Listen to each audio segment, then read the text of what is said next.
Okay, तो अब हम लोग करने जा रहे हैं विविधता की समझ चैप्टर 1 का ऑब्जेक्टिव क्वेश्चंस, जिसमें यहाँ पे 30 या फिर उससे ज़्यादा क्वेश्चन आंसर हम लोग करने वाले हैं, जो कि आप लोगों के एग्जाम में आने के बहुत बहुत चांसेस हैं। तो ये हम लोग करने वाले हैं चैप्टर 1 विविधता की समझ। पहला क्वेश्चन है, वास्को डी गामा ने भारत आने के लिए किस मार्ग की खोज की थी?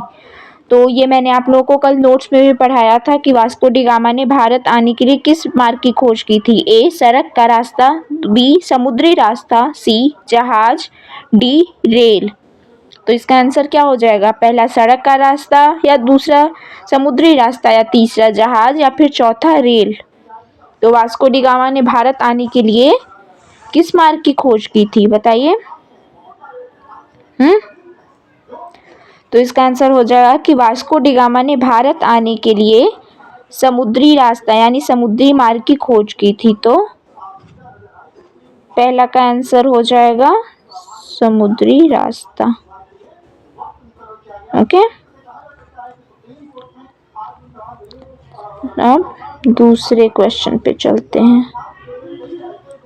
दूसरा क्वेश्चन है, यात्रा वृत्तांत किसने लिखा जिसमें लेखक ने मुसलमानों के जीवन का वर्णन किया है?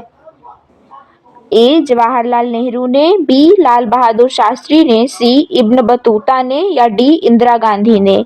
ऐसा कौन है जिसने यात्रा वृत्तांत लिखा जिसमें लेखक ने मुसलमानों के जीवन का वर्णन किया है? तो ये मैंने आप लोगों को कल भी नोट्स में जो मैंने करवाया है समरी चैप्टर 1 का, उसमें भी मैंने आप लोगों को बताया है।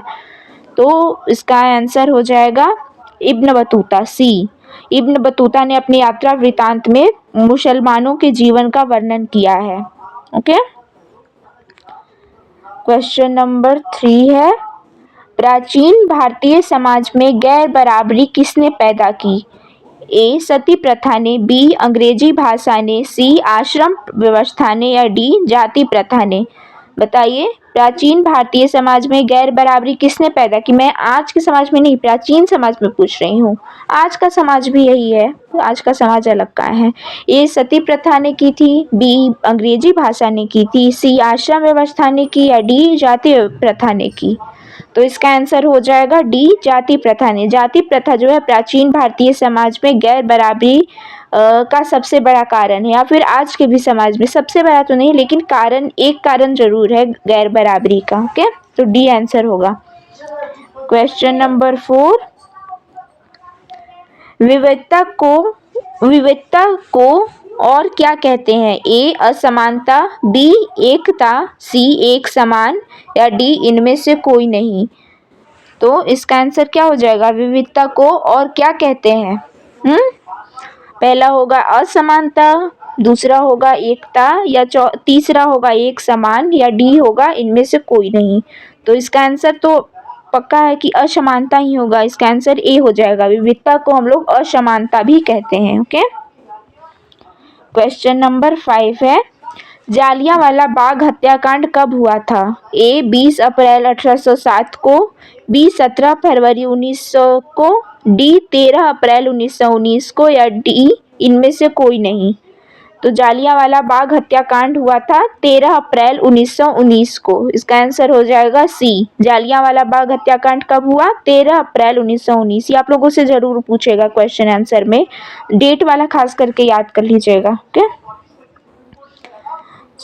6th क्वेश्चन है, बौद्ध धर्म लद्दाख के रास्ते कहाँ पहुंचा? पहला ए लेह में, बी लद्दाख में, सी तिब्बत में, या डी उपरोक्त सभी में। तो बौद्ध धर्म लद्दाख के रास्ते कहाँ पहुंचा था? ए लेह में, दूसरा लद्दाख में, सी तिब्बत में, या डी उपरोक्त सभी में। तो इसका आंसर हो जाएगा तिब्बत। बौद्ध धर्म लद्दाख के रास्ते तिब्बत पहुंचा था, इसलिए लद्दाख को छोटा तिब्बत भी तो कहा जाता है। ओके, तो सी आंसर हो जाएगा।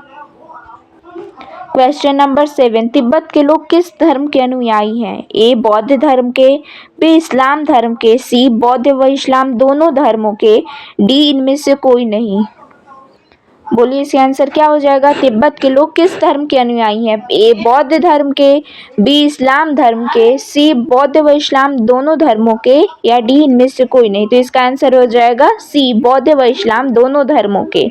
तिब्बत और लद्दाख दोनों यहाँ के लोग बौद्ध और इस्लाम दोनों धर्मों के अनुयायी हैं। ओके, क्वेश्चन नंबर 8 पे आते हैं। क्वेश्चन नंबर 8 में पूछ रहा है 3 बच्चों द्वारा बनाए गए चित्र अलग अलग होंगे, यह बात क्या दर्शाती है। ए एकता को, बी विविधता को, सी विविधता में एकता को, या डी इनमें से कोई नहीं। तीन बच्चों द्वारा बनाए गए चित्र अलग अलग होंगे, यह बात क्या दर्शाती है। ए एकता को, बी विविधता को, सी विविधता में एकता को, या डी इनमें से कोई नहीं। तो इसका आंसर हो जाएगा बी विविधता को दर्शाती है। 3 बच्चों द्वारा बनाए गए चित्र अलग अलग होंगे, यह विविधता को दर्शाता है।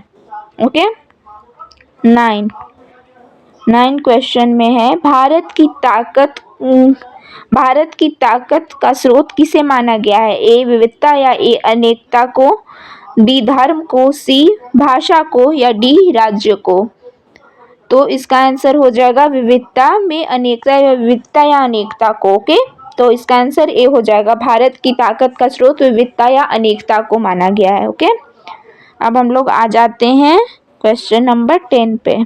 क्वेश्चन नंबर 10 में पूछ रहा है ओणम का एक विशेष आकर्षण क्या है। ए मछली पकड़ना, बी नाच प्रतियोगिता, सी चीना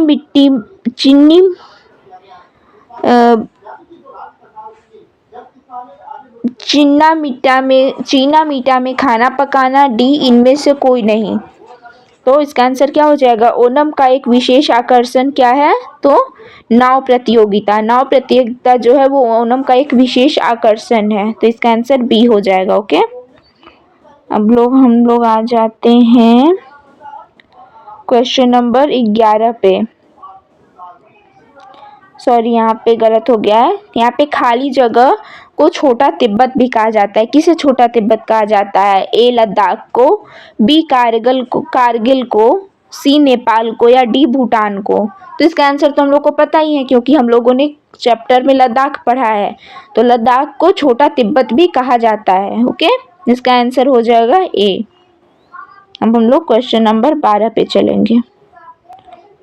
question number 12, the apostle of Christ Saint Thomas को भारत खाली जगह लाने का श्रेय दिया जाता है। ए इस्लामी को, बी जैन धर्म को, सी ईसाई धर्म को, या डी यहूदी को। The apostle of Christ Saint Thomas को भारत में खाली जगह लाने का श्रेय दिया जाता है। तो सेंट थॉमस को भारत में ईसाई धर्म लाने का श्रेय दिया जाता है। तो इसका आंसर हो जाएगा सी। सेंट थॉमस जो है वो भारत में ईसाई धर्म लाए थे। ओके, क्वेश्चन नंबर 13 पे चलते हैं। किसी एक तहत लोगों का एक साथ आना खाली जगह है। तो इसका आंसर क्या होगा। क्वेश्चन ए विविधता, बी संस्कृति, सी कस्टम, या डी एकता। तो किसी एक तहत लोगों का एक साथ आना एकता होगा। तो इसका आंसर हो जाएगा डी। ओके, 13वां का आंसर होगा डी। क्वेश्चन है लद्दाख से संबंधित निम्नलिखित कथनों पर विचार कीजिए। पहला, लद्दाख जम्मू कश्मीर के पूर्वी हिस्से में पहाड़ियों में बसा एक रेगिस्तानी इलाका है। यहाँ बिल्कुल भी बारिश नहीं होती। दूसरा, यहाँ के लोग खास तरह की बकरी पालते हैं जिससे हमें पश्मीना ऊन प्राप्त होता है। उपरोक्त में कौन से कथन सत्य हैं। ए केवल एक, बी केवल दूसरा, सी केवल पहला और दूसरा, डी न तो एक और न ही दूसरा। तो इसका आंसर क्या हो जाएगा 14 का। तो 14 का आंसर हो जाएगा सी, पहला और दूसरा दोनों सही है। लद्दाख जम्मू कश्मीर के पूर्वी हिस्से में पहाड़ियों में बसा एक रेगिस्तानी इलाका है जहां बिल्कुल भी बारिश नहीं होती। यह भी कथन सही है। और यहाँ के लोग खास तरह की बकरी भी पालते हैं जिससे हमें पश्मीना ऊन प्राप्त होता है। ये भी कथन सही है। तो इसका आंसर सी हो जाएगा, पहला और दूसरा दोनों सही है। ओके, क्वेश्चन नंबर 15 पर चलते हैं। क्वेश्चन नंबर 15 में पूछ रहा है केरल में निम्न में से किन मसालों की विशेषता है? ए लौंग की, बी इलायची में काली मिर्च की, सी इलायची की,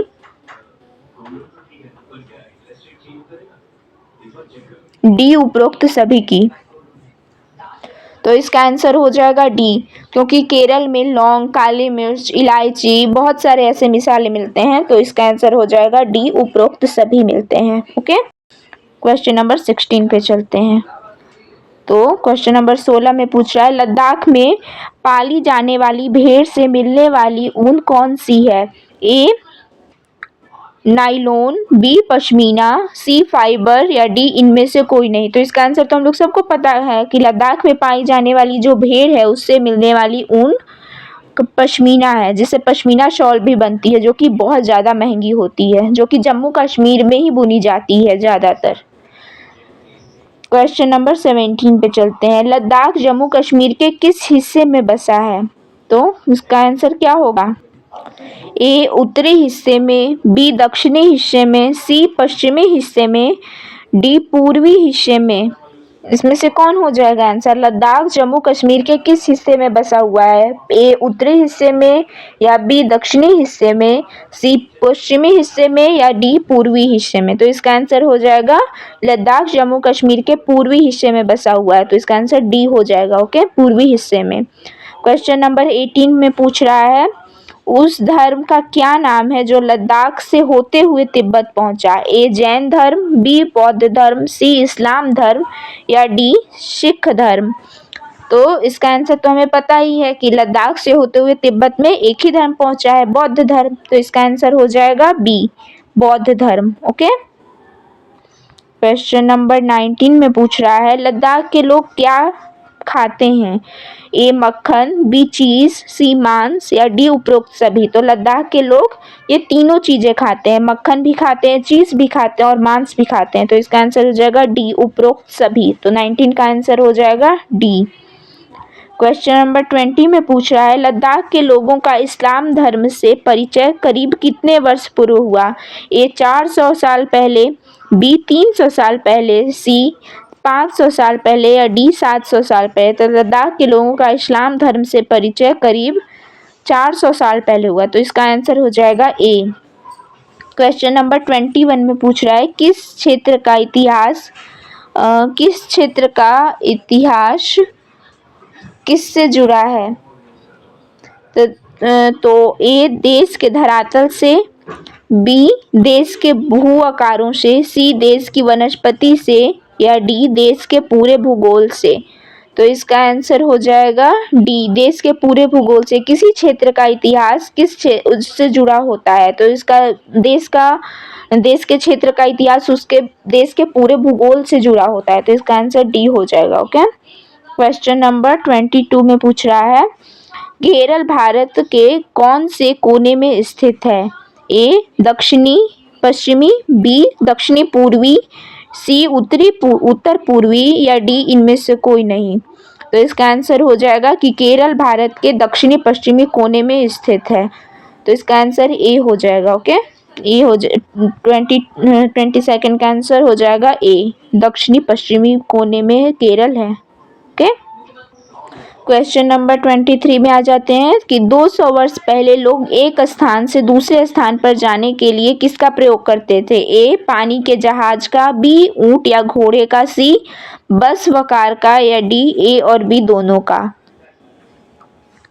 तो इसका आंसर हो जाएगा कि ए और बी दोनों, क्योंकि 200 वर्ष पहले लोग एक स्थान से दूसरे स्थान पर जाने के लिए पानी के जहाज या ऊंट या घोड़े का प्रयोग जरूर करते थे, लेकिन बस व कार नहीं थी पहले के ज़माने में या 200 वर्ष पहले। सो इसलिए डी सही आंसर हो जाएगा, ए और बी दोनों। ओके, क्वेश्चन नंबर 24 पे चलते हैं। केरल के संदर्भ में नीचे दिए गए कथनों पर विचार कीजिए। पहला, भारत में ईसाई धर्म की शुरुआत केरल में हुई। दूसरा, केरल की जमीन चावल की कृषि के लिए अत्यंत उपयोगी है। या तीसरा, ओणम केरल में मनाया जाने वाला त्योहार है। उपरोक्त में कौन से कथन सत्य हैं? ए केवल पहला और दूसरा, बी केवल दूसरा, सी केवल पहला और तीसरा या डी उपरोक्त सभी। तो इसका आंसर हो जाएगा डी उपरोक्त सभी, क्योंकि भारत में ईसाई धर्म की शुरुआत केरल से हुई है। दूसरा, भारत की जमीन केरल की जमीन चावल की कृषि के लिए अत्यंत उपयोगी। और तीसरा, ओणम केरल में मनाया जाने वाला त्योहार है। ये तीनों कथन सही हैं, इसलिए उपरोक्त सभी, डी आंसर सही हो जाएगा। ओके, क्वेश्चन नंबर 25 पे आते हैं। केरल और लद्दाख किस तरह से भिन्न है? ए भौगोलिक विशेषताएं, बी ऐतिहासिक विशेषताएं, सी ए और बी दोनों, या डी इनमें से कोई नहीं। तो इसका आंसर हो जाएगा भौगोलिक विशेषताएं। केरल और लद्दाख की भौगोलिक विशेषताएं भिन्न हैं, इसलिए लद्दाख और केरल भिन्न हैं। ओके, तो इसका आंसर ए हो जाएगा। क्वेश्चन नंबर 26, अनेकता में एकता का विचार किसने दिया? ए डॉक्टर भीमराव अंबेडकर ने, बी जवाहरलाल नेहरू ने, सी इंदिरा गांधी ने, या डी रविंद्रनाथ टैगोर ने। तो इसका आंसर हो जाएगा अनेकता में एकता का विचार जवाहरलाल नेहरू ने दिया है, तो इसका आंसर हो जाएगा बी। क्वेश्चन नंबर 27 पे चलते हैं। तो अंग्रेजी में सब्जेक्ट का क्या अर्थ है? ए विषय, बी प्रजा, सी उपरोक्त दोनों, या डी इनमें से कोई नहीं। तो इसका आंसर हो जाएगा सी उपरोक्त दोनों, क्योंकि अंग्रेजी में सब सब्जेक्ट है, उसका मतलब विषय भी होता है और प्रजा भी होता है, इसलिए इसका आंसर सी होगा, उपरोक्त सभी, उपरोक्त दोनों, सभी नहीं। अब क्वेश्चन नंबर 28 पे चलते हैं। Question number 28, discovery of India किसने लिखी थी? ए पंडित जवाहरलाल नेहरू ने, बी लाल बहादुर शास्त्री ने, सी डॉक्टर राजेंद्र प्रसाद ने, डी इंदिरा गांधी ने।